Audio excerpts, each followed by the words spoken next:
તો આ તરફ કચ્છના રણમાં ટેન્ટ સિટીની શરૂઆત કરવામાં આવી છે।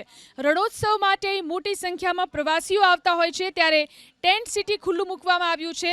રણોત્સવની વિધિવત શરૂઆત પહેલા અહીં ડિસેમ્બરમાં અહીં શરૂઆત થવાની છે, પરંતુ તે પહેલા અહીં ટેન્ટ સિટી ખુલ્લું મુકાયું। હાલ દિવાળી વેકેશન ચાલતું હોવાથી પ્રવાસીઓ સફેદ રણ જોવા માટે આવી રહ્યા છે, પરંતુ ચાલુ વર્ષે વરસાદ લંબાતા રણમાં હજુ પણ પાણી ભરાયેલા છે। પરિણામે આ વર્ષે રણોત્સવની શરૂઆત મોડી થશે। રણોત્સવમાં વેલકમ બહુ સરસ રીતે થયું છે। પહેલા અમે ભુજ ગયેલા, પછી અહીંયા આજે ફર્સ્ટ ડે છે તો અમે આજે જ બુકિંગ કરાયેલું, પણ જ્યારે વેલકમ જોયું તો બેસ્ટ લાગ્યું અમને। રણોત્સવમાં પહેલી વાર આવી છું। અક્ષર ટ્રાવેલ મારફતે અમે આવ્યા છીએ। અમે 4 જણ છીએ અને આવતાની સાથે અમને બહુ જ મજા આવી।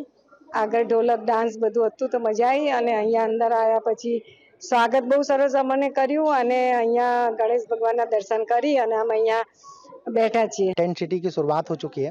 15 मार्च तक टेंट सिटी का आयोजन होगा। थीम की अगर बात करेंगे तो रण के रंग है थीम। रण के रंग थीम है। कच्छ के एक अपने रंग होते हैं जो हम लोगों ने पूरी टेंट सिटी में दिखाने की कोशिश करी है।